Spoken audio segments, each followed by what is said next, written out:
तो सत्ता में सबसे पहले बात करते हैं उस खतरे की जिसके दायरे में पूरी दुनिया है। यह खतरा अगर आपके दरवाजे पर दस्तक दे तो पूरा घर, पूरी बिल्डिंग हिला डाले। कल रात भारतीय उपमहाद्वीप में भूकंप के झटके महसूस किए गए और खास तौर पर उत्तर भारत में तो जोरदार झटकों ने लोगों के मन में दहशत भर दी। पिछले 24 घंटे में 2 बार भूकंप के तेज झटके महसूस किए गए और ये सवाल ट्रेंड कर रहा है कि क्या कोई बड़ा भूकंप आने वाला है। ये सिर्फ कागजी आशंका नहीं है, बल्कि थर्राती जमीन, कांपते शहर, हिलती इमारतों वाली वो सच्चाई है जिसकी झलक बार बार देखने को मिल रही है। मंगलवार रात आए भूकंप के झटकों ने पूरे देश को हिला कर रख दिया। आशंका यह है कि जो मंगलवार रात को हुआ वो किसी भी रात को हो सकता है, एक बार नहीं बार बार हो सकता है।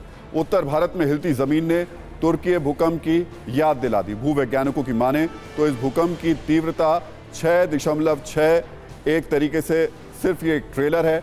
आगे कुछ इलाकों में तो बड़े भूकंप का सामना भी करना पड़ सकता है। डर यही है कि आप जाग रहे हो या सो रहे हो, भूकंप से जमीन कभी भी कांप सकती है।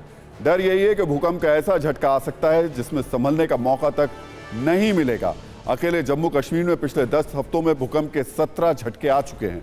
इनमें से 5 भूकंप रिक्टर स्केल पर 4 की तीव्रता से ज्यादा के थे। एक्सपर्ट हिमालय के क्षेत्र में लगातार बड़े भूकंप की आशंका जता रहे हैं। अब सवाल ये कि क्या आपके घर में विनाशकारी भूकंप को झेलने की शक्ति है। इससे बड़ा सवाल आपका घर कितनी तीव्रता के भूकंप को कितनी देर तक झेल सकता है। आप चाहें किसी भी शहर में हो, आप हाई राइज बिल्डिंग में नहीं है तो भी भूकंप की जद में है। सवाल सरकार और सिस्टम से भी कि बात तो स्पेस टूर की हो रही है, लेकिन क्या जमीन की हलचल का अंदाजा भी हमें है। कुदरत बार बार खतरे का अलार्म बजा रही है। अचानक आने वाले इस खतरे के प्रति हम कितने जागरूक हैं। जो इंतजाम है इससे तो यही शक होता है कि अगर ताकतवर और विनाशकारी भूकंप आता है तो कहीं सारी व्यवस्थाएं धरी की धरी तो नहीं रह जाएंगी। कल रात और आज शाम आए भूकंप के झटकों के बाद आज ऐसे भूकंप की आशंकाओं और हमारे इंतजामों का चेकअप भी थोड़ा कर लेते हैं। क्या आपको 6 फरवरी 2023 की तबाही वाली वो तारीख याद है? वो भयानक और दर्दनाक तस्वीरें याद हैं जब तुर्की में धरती भूकंप की 7.8 वाली तीव्रता से कांपी थी। विनाशकारी भूकंप ने कुछ ही समय में पूरे देश को झकझोर कर रख दिया था। हजारों इमारतें जमींदोज हो गई थी, बड़े बड़े घर मलबों के ढेर में तब्दील हो गए थे, शहर शहर लाशें बिछ गई थी। कुदरत के कोहराम की यह कहानी सिर्फ 1 महीने पहले की है। इससे पहले भी दुनिया के अलग अलग मुल्क, चाहे वो नेपाल हो, चाहे वो जापान हो, हर जगह भूकंप का मातमी रूप कैसे देखने को मिला कुछ सेकंड की न्यूज़ रील में देखिए और इस डर और खतरे की तीव्रता को समझिए।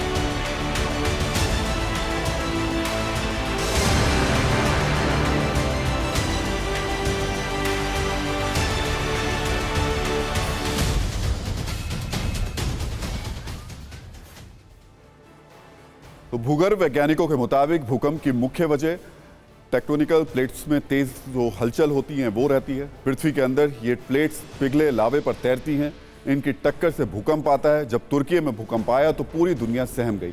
सवाल उठने लगे कि आखिरी बार तुर्की क्यों भूकंप के टारगेट पर रहता है। पहले ये समझिए कि आखिर तुर्की की जमीन के नीचे क्या चल रहा है और क्या स्थिति है। दरअसल तुर्की का ज्यादातर हिस्सा एंटोलियन प्लेट पर स्थित है। भूवैज्ञानिकों की माने तो तुर्की की धरती के नीचे मौजूद Anatolian tectonic plates anti clock direction में घूम रही हैं। इसके साथ ही एक तरफ से इसे अरेबियन प्लेट धक्का दे रही है। इस दौरान ये यूरेशियन प्लेट से टकराती हैं।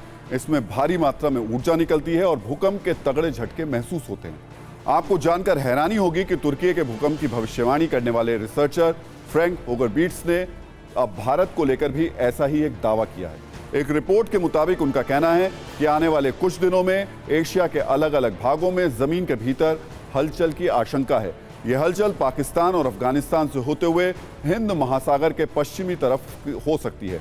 IIT कानपुर की ओर से एक रिसर्च में यह भी दावा किया गया था कि भारत में 7.8 से 8.5 का भूकंप आ सकता है।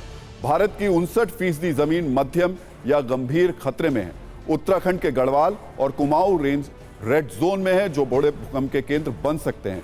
यह तर्क दिया गया कि हिमालयन रेंज में टेक्टोनिक प्लेट्स के अस्थिर होने की वजह से भारत के कई शहर भूकंप के संवेदनशील जोन में इस वक्त हैं। आप हिंदुस्तान के किसी भी शहर में अपने घर में बैठकर खुद को भूकंप से महफूज समझ रहे हैं तो आप बिल्कुल गलत हैं, क्योंकि वैज्ञानिकों का दावा है कि तुर्की और नेपाल की तरह भारत के भी कई शहर भूकंप से संवेदनशील जोन में हैं। कल रात जो भूकंप आया उसका केंद्र अफगानिस्तान के फैजाबाद से 133 किलोमीटर दक्षिण पूर्व में था। भूकंप का केंद्र जमीन से 156 किलोमीटर नीचे था। इसके झटके पूरे उत्तर भारत में महसूस किए गए। दिल्ली, पंजाब, जम्मू कश्मीर, राजस्थान, उत्तर प्रदेश के कई शहरों को भूकंप के झटकों ने हिलाकर रख दिया। दिल्ली, नोएडा, गाजियाबाद, ग्वालियर, बीकानेर, अजमेर समेत 20 शहरों के नाम आप टीवी स्क्रीन पर देख सकते हैं। ये वो शहर हैं जहां भूकंप के झटकों से लोग दहशत में आ गए। आधी रात को घर से बाहर आ गए। पूरी रात भूकंप के खौफ में उन्होंने गुजारी। दिल्ली एनसीआर में भूकंप ने लोगों को सबसे ज्यादा डराया। ऐसा अमूमन माना जाता है कि हाई राइज बिल्डिंग्स में सबसे ज्यादा खतरा है, लेकिन एक्सपर्ट्स की माने तो ये 100% सच नहीं है। आपको बताते हैं कि दिल्ली एनसीआर की इमारतें भूकंप के झटकों को झेलने के लिए कितनी तैयार हैं। कुछ सेकंड की न्यूज रील में इसे समझिए।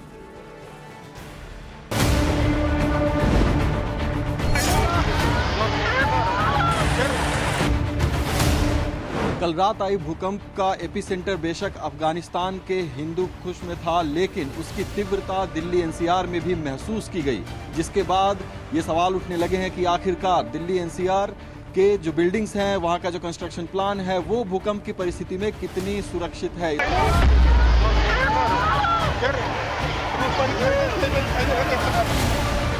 ये देखिए यहाँ पर हालात क्या हैं। ये पूरी की पूरी बिल्डिंग अभी ऑक्युपाइड है और यहाँ पर तमाम ऑफिसेज हैं, रेजिडेंशियल भी फ्लैट्स हैं, और आप देख सकते हैं कि सामने की तस्वीरें किस तरीके के हालात में ये बिल्डिंग्स हैं। आप देख सकते हैं कि इसमें क्रैक्स पड़ चुके हैं, कंक्रीट इसमें से झड़ने लग गए हैं। असल में ना कि ये बिल्कुल पास में है, एस्केप रूट्स भी बहुत पतले हो गए हैं और कंस्ट्रक्शन अनऑथराइज्ड भी बहुत है। सेफ्टी प्रिकॉशंस रखते नहीं हैं जब स्ट्रक्चर बनाते हैं। थोड़ा सा भी अर्थक्वेक तेज आ गया दिल्ली के आसपास तो सुरक्षित नहीं है।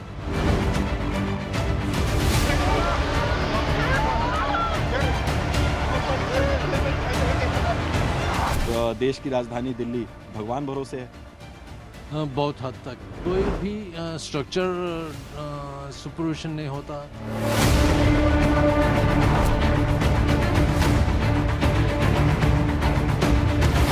दिल्ली एनसीआर जो है वो हिमालय से करीब से 300 से लेकर 350 किलोमीटर दूर है, क्योंकि बहुत से जो हिडन फॉल्स हैं उसकी कनेक्टिविटी दिल्ली एनसीआर से है।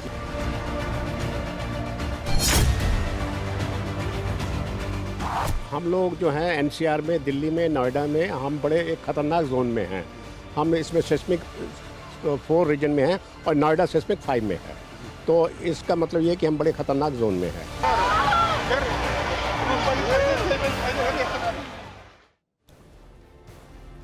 तो दिल्ली एनसीआर के साथ साथ देश के दूसरे राज्यों में भी भूकंप की वजह से लोग दहशत में आ गए। आधी रात को लोग घर से बाहर आ गए।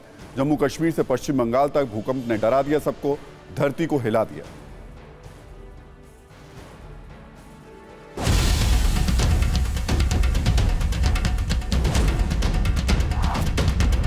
अगर हम गुजरात के परिप्रेक्ष्य में बात करें तो गुजरात एक अकेला ऐसा राज्य है पूरे भारतवर्ष में जिसमें सारे जोन्स हैं। जोन 2 भी है, 3 भी है, 4 भी है, 5 भी है। अगर हम कच्छ की बात करें तो पूरा का पूरा कच्छ का इलाका जो है, कच्छ डिस्ट्रिक्ट, वो जोन 5 में आता है।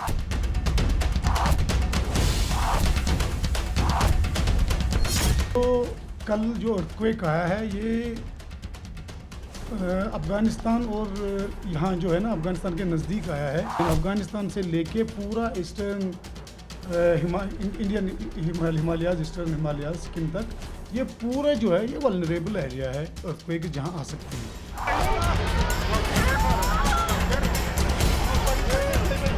अर्थक्वेक किसी को मारते ही नहीं।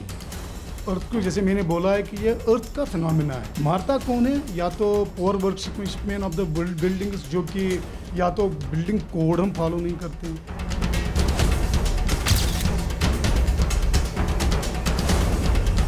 सकते हैं कि 2011 साल में सिक्किम में जो भूकंप आए थे उसका झटका कोलकाता में किस कदर महसूस हुआ था। सामने ये जो पीला कलर की बिल्डिंग आप देख रहे हैं, बाकी बिल्डिंग के साथ अगर आप इसका अलाइनमेंट देखेंगे तो ये सामने की तरह झुका हुआ है।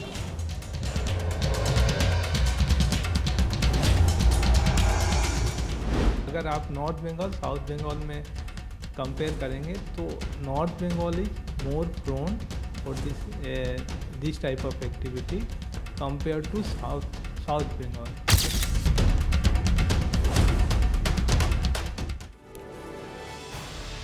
तो पिछले कुछ सालों में दिल्ली एनसीआर में भूकंप के झटके कॉमन हो गए।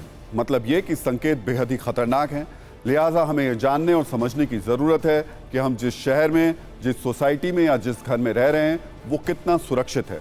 भूकंप आने के बाद हमें किन किन चीज़ों को चेक करना चाहिए। हाई राइज बिल्डिंग किस तरह से भूकंप के लिए सबसे ज़्यादा खतरनाक हैं। सोसाइटी में दो टावरों के बीच में अच्छा गैप क्या संकेत देता है।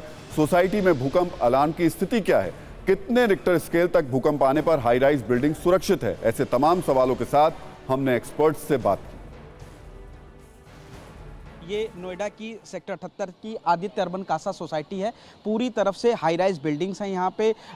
14 मंजिला ये पूरी सोसाइटी है और इसके बराबर में जो सोसाइटी है वो भी 31 मंजिला सोसाइटी है। तो सर, भूकंप से बचाव के लिए इन सोसाइटीज़ या घर के अंदर क्या क्या ऐसी चीज़ें होनी चाहिए जिन्हें चेकलिस्ट के तौर पर हमें हमेशा अपने पास रखना चाहिए या फिर चेक करते रहना चाहिए? देखिए, मैंने तो पहले आपसे ये बताया, ये सोसाइटी है, देख लीजिए। अगर खुदा न खास्ता एक सोसाइटी भी अगर टावर भी गिने तो किसरे के साथ ले मरेगा। तो एक सेफ जोन होना चाहिए। पता नहीं गवर्नमेंट की गाइडलाइन क्या है, गाइडलाइन के हिसाब से सेफ्टी डिस्टेंस ज्यादा होना चाहिए। बिल्कुल ठीक कह रहे हैं आप। जैसे ये दो टावर की हम बातचीत करें, अगर ये टावर है, भगवान ना करे अगर कुछ हो तो आप देखिए कितने लोगों को साथ, कितनी बिल्डिंगों के साथ वहां तक जाएगा इसका। तो इनका एक सेफ स्पेसिंग भी रखनी चाहिए। यानी जितनी हाई राइज बिल्डिंग है उतना ज्यादा रिस्क ज्यादा रिस्क है। और देखिए, लिफ्ट फेल हो गई तो इतने लोग कहां से आएंगे, 30 मंजिल से कहां से आएंगे। इस बार भूकंप की तीव्रता 6.6 थी, लेकिन जैसा कि भूवैज्ञानिकों का दावा है, जिस तरीके की रिपोर्ट्स आ रही हैं, उससे अंदाजा लगाया जा सकता है कि खतरा बड़ा है। अगर कहें कि देश का बड़ा हिस्सा भूकंप वाली बिसात पर बिछा है तो वो गलत नहीं होगा। आपको बताते हैं कि भूकंप कितनी तीव्रता में कितनी तबाही लेकर आता है। अगर भूकंप की तीव्रता 5 से 5.9 तक है तो फर्नीचर हिल सकता है, मकानों में दरारें आ सकती हैं। अगर भूकंप की तीव्रता 6 से 6.9 है तो कच्चे घर गिर सकते हैं, इमारतों की नींव दरक सकती है। अगर भूकंप की तीव्रता 7 से 7.9 तक है तो इमारतें, मकान गिर जाते हैं। साल 2001 में गुजरात के भुज में ऐसा ही भूकंप आया था, जिसके अलावा 2015 में नेपाल में भी ऐसा ही भूकंप आया था। अगर भूकंप की तीव्रता 8 से 8.9 है तो इमारत के साथ साथ बड़े बड़े पुल भी गिर जाते हैं। ऐसी स्थिति में सुनामी का भी खतरा रहता है। अगर भूकंप की तीव्रता 9 से ज्यादा है तो सबसे ज्यादा तबाही आती है, बड़ी बड़ी सुनामी आ सकती हैं। साल 2011 में जापान में इतनी ही तीव्रता वाला 9.1 का भूकंप आया था। तो सत्ता में अब बात अमृतपाल सिंह के विश काल के एपिसोड 3 की। पहले 2 एपिसोड में हमने आपको अमृतपाल सिंह के दुबई से लेकर जॉर्जिया और जालंधर से लेकर शाहकोट तक की एक एक डिटेल बताई।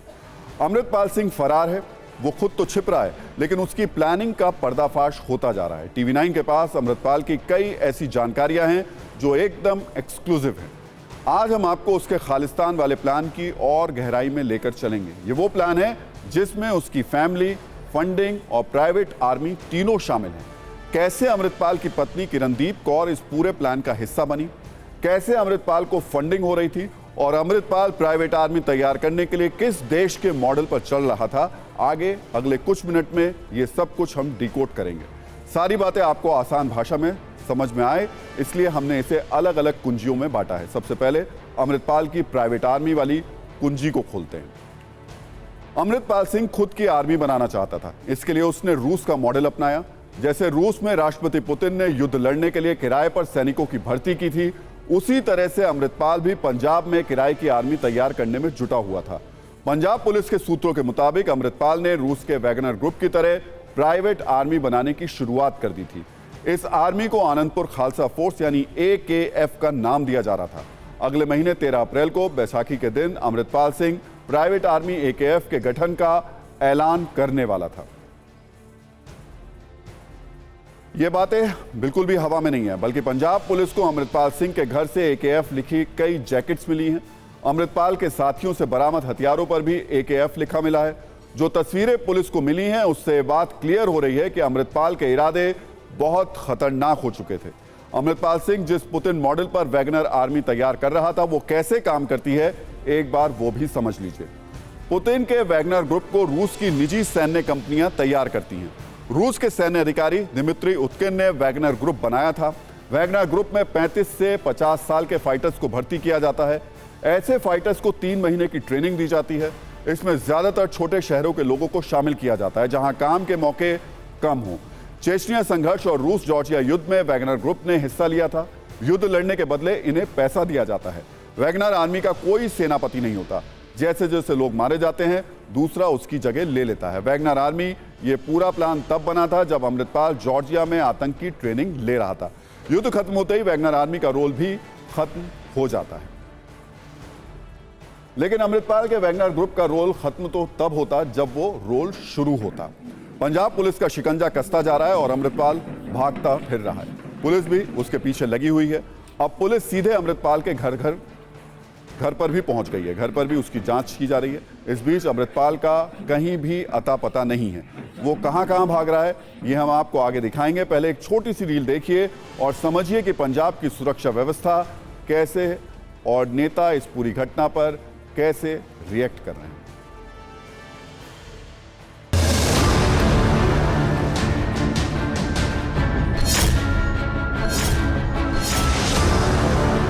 दुबई में खालिस्तान समर्थक आतंकियों से मिलने के बाद अमृतपाल सिंह सीधा पाकिस्तान की खुफिया एजेंसी ISI के संपर्क में आ गया, जिसके बाद उसे ट्रेनिंग के लिए जॉर्जिया भेजा गया। जॉर्जिया जाने के बाद ISI के कुछ गुर्गों ने वहां उसे ट्रेनिंग दी और लगातार मोटिवेट किया कि जिस तरह से रशिया में वैगनर सेना काम कर रही है वैसे ही वो भी अपनी एक प्राइवेट सेना बना ले।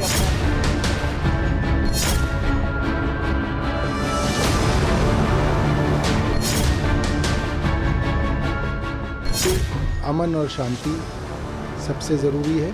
Nation first, no compromise, zero compromise policy के ऊपर भगवंत मान काम कर रहे हैं। और इसके लिए कुछ राजनीतिक लोग कुछ कहेंगे, बट हमें उनके कहने से कोई फ़र्क नहीं पड़ता।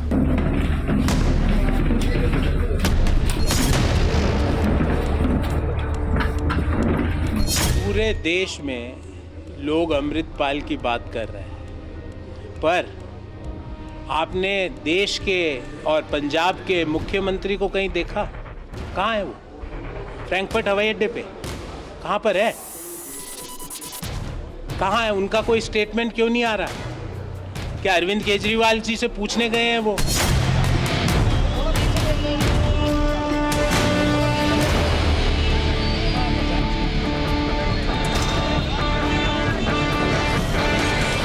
ऐसा माहौल बन रहा है तो सब देशवासियों को, आज देश के गृह मंत्री हों और पंजाब में के मुख्यमंत्री हों, उनके साथ कंधे से कंधा मिलाकर उम्मीद करनी चाहिए कि जल्द से जल्द कार्रवाई होगी और ये उस सिचुएशन में नहीं आएगा जो पंजाब हो चुका है और पंजाब ने देखे हैं अपने डार्क डेज।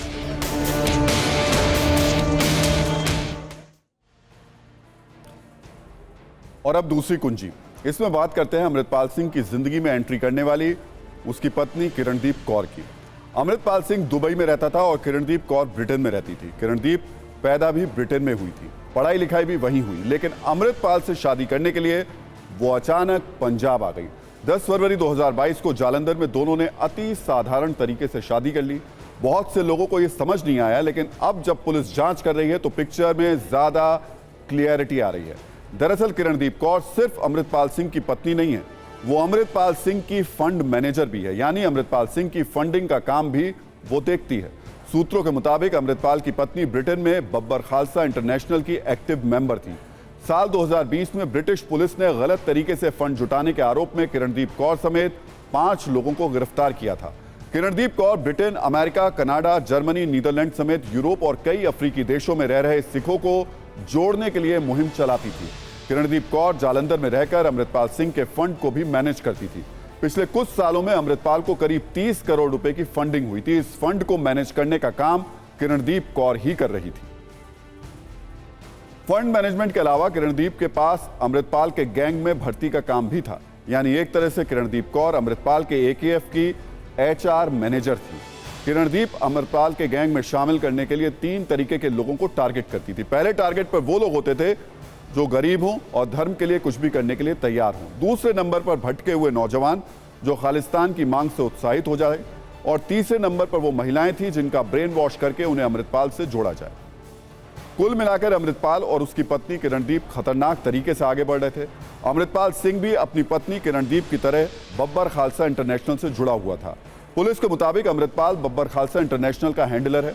हो सकता है कि दोनों इसी संगठन के जरिए एक दूसरे के करीब आए हों और फिर पंजाब को आतंकवाद की आग में जलाने के लिए अमृतपाल सिंह और किरणदीप पंजाब पहुंच गए। अब इस खबर के तीसरी कुंजी को खोलते हैं। 5 दिन से ज्यादा हो चुके हैं, लेकिन अमृतपाल सिंह अब तक फरार है और वो पुलिस से बचा हुआ है। इसके लिए वो लगातार अपने वेश भी बदल रहा है। सूत्रों से मिली जानकारी के मुताबिक पुलिस को चकमा देने के लिए अमृतपाल सिंह सिर्फ रात में ही सफर करता है। अमृतपाल सिंह मोटरसाइकिल और अपना हुलिया हर रोज बदल रहा है। अमृतपाल सिंह के साथ उसके 2 खासम खास गुर्गे पप्पलप्रीत और विक्रमजीत रह रहे हैं। पप्पलजीत और विक्रमजीत सीधे आईएसआई के संपर्क में हैं। पंजाब में अमृतपाल की आखिरी लोकेशन शाहकोट में मिली थी। ये तीनों लगातार फोन और सिम कार्ड भी बदल रहे हैं। इस बीच वो पूरी क्रोनोलॉजी भी हमें मिल गई है जिससे ये समझ पाएंगे कि कैसे अमृतपाल पहले मर्सिडीज, फिर ब्रेजा, फिर बाइक से भागा और अंत में अब वो बाइक भी छोड़ चुका है। आपको हमने कल एक ब्रेजा कार का सीसीटीवी वीडियो दिखाया था। अमृतपाल सिंह जिस ब्रेजा कार से भागा था उसका मालिक पालम सिंह भी फरार है। ब्रेजा से उतरने के बाद अमृतपाल बाइक से भागा था। शाहकोट में नंबर प्लेट की दुकान चलाने वाले सुखदीप सिंह और गौरव ने अमृतपाल और उसके करीबी को 2 बाइक दी थी। भागने से पहले अमृतपाल ने सुखदीप और गौरव को एक बैग दिया जिसमें अमृतपाल के कपड़े थे। पुलिस ने बैग बरामद कर लिया है। पुलिस ने सुखदीप और गौरव को बाइक देने के आरोप में हिरासत में ले लिया है। पंजाब के होशियारपुर से दीप और मन्ना नाम के शख्स को भी हिरासत में लिया गया है और ब्रेजा कार जब्त कर ली गई है। इन दोनों ने भी अमृतपाल को भागने में मदद की थी। अमृतपाल सिंह जिस प्लेटिना बाइक से फरार हुआ था वो बाइक जालंधर से 45 किलोमीटर दूर दारापुर इलाके से बरामद कर ली गई है। बाइक दारापुर में सड़क किनारे लावारिस हालत में मिली जिसे 2 लड़के थाने लेकर पहुंचे। ब्रेजा के बाद पगड़ी बदलकर इसी प्लेटिना बाइक पर अपने 2 साथियों के साथ अमृतपाल फरार हुआ था। तो अमृतपाल छिप रहा है, भाग रहा है। पाकिस्तान में बैठे आईएसआई के आका उसे बचाने में लगे हैं, लेकिन पंजाब पुलिस उसके पीछे लगी हुई है। जिस तरह से यह ऑपरेशन चल रहा है उससे ऐसा नहीं लग रहा कि भारत की सत्ता को सीधी चुनौती देने वाला अमृतपाल अब बच पाएगा। और अब बात इंटरनेट युग वाली उस सत्ता की जो सोशल मीडिया के इस दौर में हर रोज मजबूत होती जा रही है। और अब देश के करोड़ों मोबाइल यूजर्स के लिए एक और अच्छी खबर है। भारत के कई शहरों में 5G की शुरुआत के करीब 5 महीने बाद देश ने 6G की ओर कदम बढ़ा दिए हैं। इसकी औपचारिक शुरुआत आज प्रधानमंत्री नरेंद्र मोदी ने कर दी। प्रधानमंत्री ने आज दिल्ली के विज्ञान भवन में भारत का 6G विजन डॉक्यूमेंट जारी किया। यानी 5G की लॉन्चिंग में भले ही देरी हुई हो, लेकिन 6G के प्लान पर काम अभी से शुरू हो चुका है और अब भारत उन देशों की बराबरी पर आने के लिए तैयार है जो मिशन 6G पर फुल स्पीड में काम कर रहे हैं। प्रधानमंत्री ने आज जो 6G विजन डॉक्यूमेंट जारी किया उसे टेक्नोलॉजी इनोवेशन ग्रुप ने तैयार किया है। इस ग्रुप में कई विभाग, इंस्टीट्यूट और इंडस्ट्री के लोग शामिल हैं। इस डॉक्यूमेंट को बनाने की शुरुआत नवंबर 2021 में हुई थी। विजन डॉक्यूमेंट तैयार करने वाले ग्रुप का काम 6G लॉन्च के रोड मैप को तैयार करना है। इंटरनेट की दुनिया में भारत की मजबूत होती सत्ता पर प्रधानमंत्री मोदी ने क्या कहा वो भी सुनिए। भारत दुनिया में टेलीकॉम टेक्नोलॉजी का बड़ा एक्सपोर्टर होने की दिशा में आगे बढ़ रहा है। 5G की जो शक्ति है उसकी मदद से पूरी दुनिया का वर्क कल्चर बदलने के लिए भारत कई देशों के साथ मिलकर के काम कर रहा है। 5G रोल आउट के 6 महीने बाद ही आज हम 6G की बात कर रहे हैं।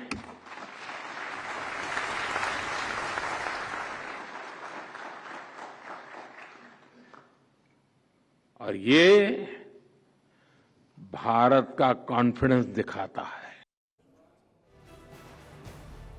तो आप हर रोज इंटरनेट का इस्तेमाल करते हैं, 4G, 5G जैसे शब्दों को बोलते हैं, लेकिन क्या आप इंटरनेट को लेकर यूज होने वाले G का मतलब जानते हैं? आज हमने आपके लिए 6G पर सत्ता की एक कुंजी तैयार की है, लेकिन सबसे पहले आपको G का मतलब बताते हैं। इंटरनेट को लेकर यूज होने वाले G का मतलब है जनरेशन, जो वक्त के साथ बदलती रहती है, और किसी वक्त में 1G से शुरू होने वाली इंटरनेट की सत्ता अब 6G तक पहुंच चुकी है।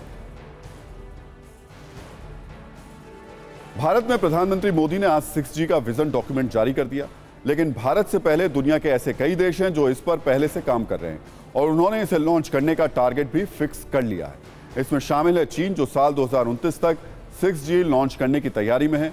जापान में भी 6G को लॉन्च करने के लिए साल 2030 का टारगेट रखा गया है और नोकिया समेत 3 कंपनियां इस पर मिलकर तेजी से काम भी कर रही हैं।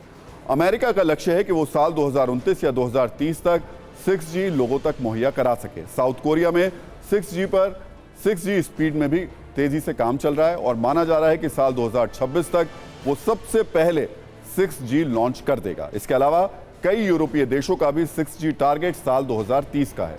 अनुमान लगाया जा रहा है कि भारत में 6G को 2028 से 2030 के बीच लॉन्च किया जा सकता है। पिछले साल अगस्त में प्रधानमंत्री मोदी ने भी इसके संकेत दिए थे। मौजूदा वक्त में ऐसे कई बड़े देश हैं जो 5G का इस्तेमाल कर रहे हैं, लेकिन क्या आप जानते हैं कि दुनिया ने 1G से 5G तक सफर कितने सालों में तैयार किया और तय किया? आज इंटरनेट पर हमने न्यूज मित्रों के लिए एक दिलचस्प फैक्ट निकाला है। दुनिया में पहले जनरेशन यानी 1G की शुरुआत साल 1979 में हुई, जिसका 1984 तक विश्व भर में विस्तार हुआ था। इसकी मैक्सिमम स्पीड 2.4 kbps तक होती थी। इसके बाद साल 1991 में दुनिया को 2G मिला, जिसकी स्पीड 64 kbps तक होती थी। इसका इस्तेमाल टेक्स्ट मैसेज और बेहतर वॉइस कॉल के लिए किया जाता था।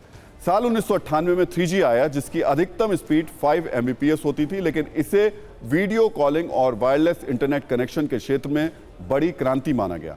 साल 2008 में दुनिया में 4G का इस्तेमाल किया जाने लगा, जिसकी स्पीड 1 गीगाबिट्स थी। 2019 में दुनिया को 5G मिला, जिसने हाई स्पीड इंटरनेट और अनलिमिटेड डाटा कैपेसिटी में एक बड़ा रोल निभाया और अब माना जा रहा है कि साल 2029-30 तक कई देशों में 6G की शुरुआत हो सकती है और मुमकिन है कि इसमें भारत का नाम भी शामिल हो। 6G के आने से क्या बदलेगा और ये कितनी तेजी से काम करेगा, ये जानने के लिए हमने एक्सपर्ट से भी बात की। कि ब्रॉडबैंड है, ब्रॉडबैंड की स्पीड ज़्यादा मिल जाएगी, लेटेंसी कम, लेटेंसी अभी तो लेटेंसी इतनी है, लेटेंसी और भी कम हो जाएगी और इसके अभी डिवाइसेस बनने शुरू हो जाएंगे, स्टैंडर्ड बनने शुरू हो जाएंगे। एक ये हो जाएगा कि आपने जैसे अभी आप कोई पिक्चर डाउनलोड करते हो, 3G में करते हो, 4G में करते हो, 5G में करते हैं, इसकी लेटेंसी कम है, इससे और भी फास्ट हो जाएगा और दूर दराज लोगों तक ये एक टेक्नोलॉजी पहुँच जाएगी, एक एमर्जिंग टेक्नोलॉजी है, जिससे कि दूर जो हिंटरलैंड में लोग रहते हैं उनको इंटरनेट की सुविधा मिलेगी, ब्रॉडबैंड की सुविधा मिलेगी। ये एक बहुत ही हिस्टोरिक लॉन्च जो प्रधानमंत्री जी ने किया। तो 6G विजन डॉक्यूमेंट के अलावा आज प्रधानमंत्री मोदी ने एक मोबाइल ऐप भी लॉन्च किया जो बहुत काम का है और देश के करोड़ों के नुकसान को वो बचाएगा। इसलिए ये खबर आपसे भी जुड़ी हुई है। आज पीएम मोदी ने कॉल बिफोर यू डिग नाम का एक ऐप लॉन्च किया जो किसी प्रोजेक्ट की खुदाई के वक्त होने वाले नुकसान से बचाएगा और इससे सरकार का पैसा बचेगा। खास बात यह कि अलग अलग विभाग एक ही ऐप से जुड़े रहेंगे। ऐप पर अंडरग्राउंड लाइंस की जानकारी रहेगी, खुदाई से पहले अंडरग्राउंड लाइंस का पता रहेगा और जो भी प्रोजेक्ट से जुड़े विभाग होंगे वो एक दूसरे से संपर्क कर सकेंगे। इस ऐप का फायदा ये होगा कि एक विभाग के काम से दूसरे विभाग को नुकसान नहीं होगा। लेकिन आपको ये समझने की जरूरत आखिर इस ऐप की ये पहले जरूरत है कि इसकी जरूरत क्यों थी।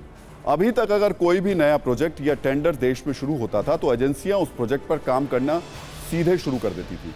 ऐसे में कई बार खुदाई के दौरान जमीन के नीचे छिपी अंडरग्राउंड केबल या पाइपलाइन डैमेज हो जाती थी।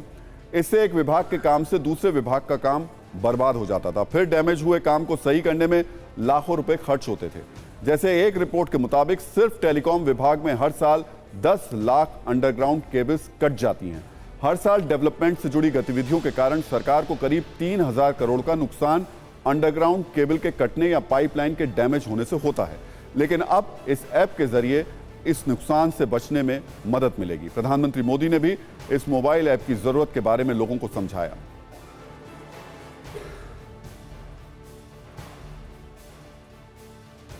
लक्ष्य यही है कि इंफ्रास्ट्रक्चर के विकास से जुड़े हर रिसोर्स की जानकारी एक जगह हो, हर स्टेक होल्डर के पास रियल टाइम इंफॉर्मेशन हो।